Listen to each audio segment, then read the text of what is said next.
حضرت صبر کیا ہے؟ میں نے ایک عالم سے پوچھا جو بظاہر فارغ نظر آ رہے تھے۔ وہ خاموش رہے جیسے میری بات سنی نہ ہو۔ میں نے دوبارہ اپنا سوال دہرایا، سر صبر کیا ہے؟ انہوں نے میری طرف دیکھا لیکن بولے کچھ نہیں۔ مجھے عجیب سا لگا اور غصہ بھی آیا کہ کچھ کر بھی نہیں رہے اور بولتے بھی نہیں۔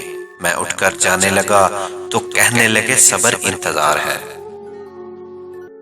میں شرمندہ سا ہو کر واپس بیٹھ گیا، پھر دوبارہ فرمایا صبر برداشت ہے جو تم میں نہیں کہ میری کچھ دیر کی خاموشی پر تم دل برداشتہ ہو کر جانے لگے۔ میں نے معذرت کی اور کہا نہیں حضرت، مجھے کہیں کام سے جانا ہے، اس لیے جلدی ہے۔ تو کہنے لگے دوسرے کی بات کو تحمل سے سننا بھی صبر ہے۔ اب میں خاموشی سے سر جھکائے ان کے سامنے بیٹھ گیا۔ وہ مسکرائے اور پھر فرمانے لگے بیٹا، صبر مشکل وقت میں ثابت قدم رہنے کا نام ہے، جس کی مثال حضرت ابراہیم علیہ السلام اور حضرت حسین رضی اللہ تعالیٰ عنہ کی آزمائش ہے۔ مصیبت یا بیماری کو برداشت کرنے کا نام صبر ہے، جیسے حضرت ایوب علیہ السلام نے صبر کیا، اور برے عمل و اقدام سے اپنے آپ کو روکنا بھی صبر ہے، جس کی بہترین مثال حضرت یوسف علیہ السلام کا واقعہ ہے۔ میں نے کہا حضرت یہ سب تو بہت رتبے والے خاص اور عظیم لوگ ہیں، ہم ان جیسے کہاں؟ ہم کیسے برداشت کر سکتے ہیں؟ ہمیں کیسے صبر آئے گا؟ کہنے لگے بیٹا بے شک ہم ان جیسے نہیں، لیکن ان خاص لوگوں کی زندگیاں بھی ہمارے لیے نمونہ حیات ہیں۔ بیٹا اللہ کسی کو اس کی طاقت سے زیادہ نہیں آزماتا، وہ ہم سے زیادہ ہم کو جانتا ہے۔ جس کا جتنا بڑا رتبہ ہوتا ہے اس کی آزمائش بھی اتنی سخت ہوتی ہے۔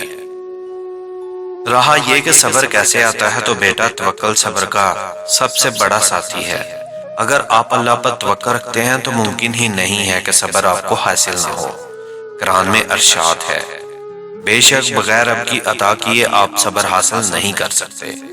انسان فطرتاً جلد باز ہے، ہر چیز میں نقصان فائدے کا سوچتا ہے۔ ذرا سا نقصان اس کو غم میں مبتلا کر دیتا ہے۔ اس نقصان کو پورا کرنے کے لیے انسان ادھر ادھر ہاتھ مارنے لگتا ہے۔ ذرا سی جسمانی تکلیف میں پریشان ہو کر انسان شور کرنے لگتا ہے اور دعا پر اصرار کرنے لگتا ہے کہ بس جلد صحت یاب ہو جاؤ۔ یہ سب اس لیے ہے کہ انسان کو سارا فائدہ دنیا میں ہی نظر آتا ہے، اور یہ سب اللہ پر توکل اور آخرت پر یقین کی کمی کی وجہ سے ہوتا ہے۔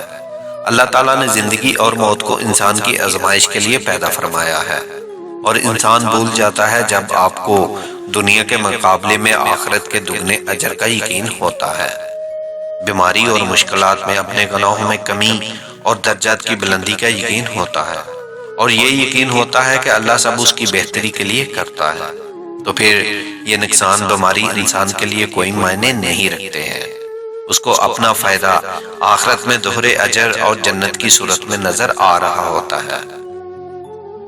اور ہاں ایک آخری بات بیٹا، صراط المستقیم سیدھا راستہ یعنی انعام یافتہ لوگوں کا راستہ، صادقین، شہید، صالحین کا راستہ، اس پر چلنا ہی سب سے بڑا صبر ہے، کیونکہ یہاں لڑائی خود اپنے آپ سے ہے۔